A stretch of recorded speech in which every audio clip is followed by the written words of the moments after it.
Hello, Impermanence. This is my response to the 5 items that you have requested, 6 items that you've requested that I respond to in some way. And this is the first one, a photo.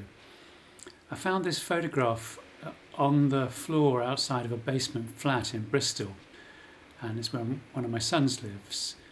And it's a passport photograph, and it was outside sort of on the concrete, and it had been there for, well, it was there for at least a year. Every time I went to visit, it would still be there, rained on and trodden on, almost like it had become kind of imprinted into the ground. And I was really intrigued by who this person was, that there's this tiny little window in the kind of damp and concretey ground into somebody else's life. Perhaps I think it might have been a refugee who was applying for status or something like that. I never know who this person was and how their image ended up in this kind of oddly remote place outside somebody else's basement flat. My son didn't know anything about him or where it had come from.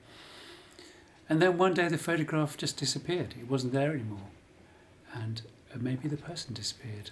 I never know what became of it. The second item is somebody whose work is in my field and that I admire. And this was a difficult choice because I admired quite a lot of people who in my own field and on the edge of it. But the person I've chosen is Stephen Briant, who's a filmmaker, a screen dance maker, and he works with dancers a lot, but he also works with in other areas of filmmaking. And I love the kind of breadth of his work and the style that he takes and the intelligence and the creativity of all of his films. I think are astonishing. I really admire him. And the connection to him is stephenbriant.com, and he's Stephen with a V and Briand with a D.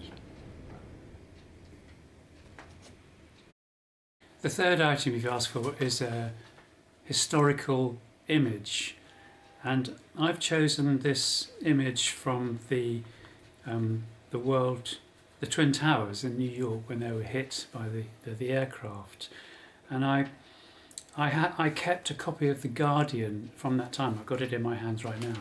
Here it is, and this is when The Guardian was a broadsheet, and a current.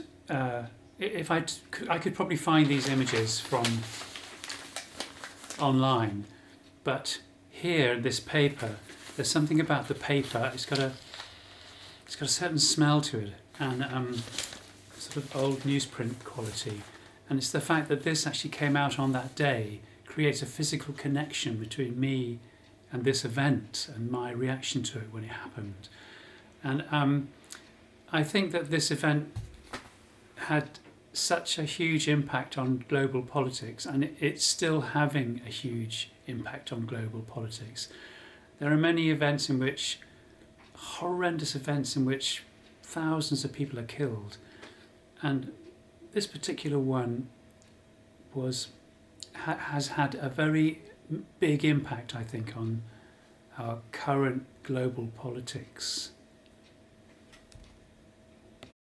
The next thing you asked for is an image that's to do with current political affairs, and I really wanted to choose something that wasn't too grim, because all of the items that I've submitted for this are pretty grim, really. And the image that I really wanted to find was one that I'd seen where there were some children. It was in the ruins of Aleppo, which is pretty grim, but they were dancing. And somehow I felt, wow, what an amazing spirit these kids have got, everything's so stacked against them and it's so difficult in their lives, but they can find the kind of joy in their hearts to dance in this ruined place. But I couldn't find the images. So the image I've chosen is this one, because I think this one is indicative of something that is happening globally at the moment, well, in the West certainly at least. And it's really the rise of the sort of shadow of fascism, I think. And this image that Nigel Farage produced with this long line of refugees who were coming to Britain and sort of threatening our country and threatening our way of life, and that these people are all kind of threats, as if they were some kind of terrorist organisation.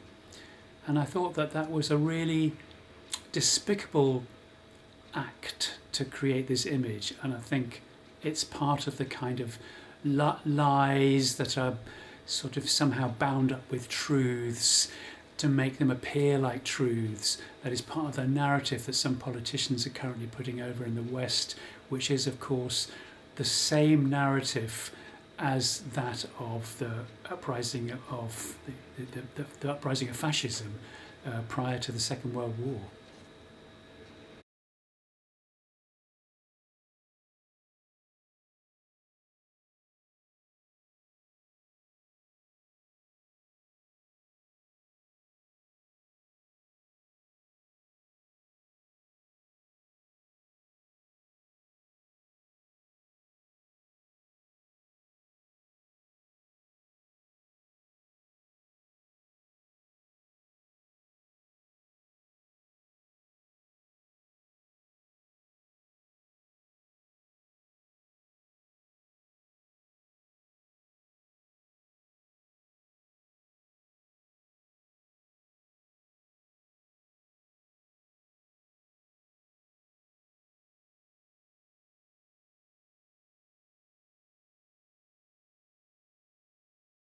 And finally, the location for a film. Wow, there's so many amazing places, and I guess it depends on what the film is to be about. And the two places that come to mind for this, one is the Valley of Rocks in the north of Devon. It's often got a lot of people there, especially in the summer, which makes it this kind of difficult location to make work in, unless it's a piece of work that you want lots of people in, because the coast path kind of goes through it. But it's a stunning place, and it's a place where they had these hugely powerful, massive, big rocks overlooking the sea, and they're hard to climb through. It's not a kind of easy place to stroll through. You have to really clamber through them. There's a sense of it kind of almost in competition with humans. And the other place actually is in Bristol, and you probably know all about this because it's at the bottle yard where they have their different studios, the tanks as they call them.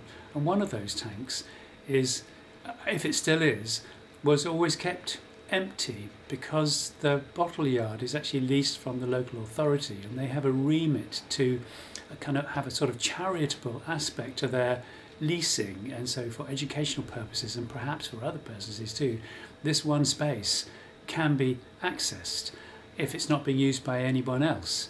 And it's just a big open space. It's quite dark, although there are big windows in it, but I've been there 3 times, and one of the times I went there, they'd been kind of covered over because they must have been making a film in there of some kind. But it's just this huge empty space. You can even get a car in there. There's a lift you can take a car up into there with, and that's a really exciting space.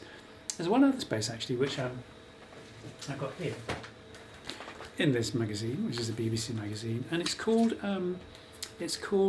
Hell Lane in Dorset. What a lovely name. But it's a path that's been trodden for hundreds and hundreds of years, and it's worn away this deep gully. And here it is. And it's a really fantastic place. And it reminds me a little bit of Puzzlewood, which is a location that's just over the border in Wales or Herefordshire. But Puzzlewood's a place that you have to pay to film because it's so extraordinary. And it has been used loads in films, Harry Potter and The Hobbit and places, films like that. But this place looks a little bit like that. It's a really exciting looking place. So that's it.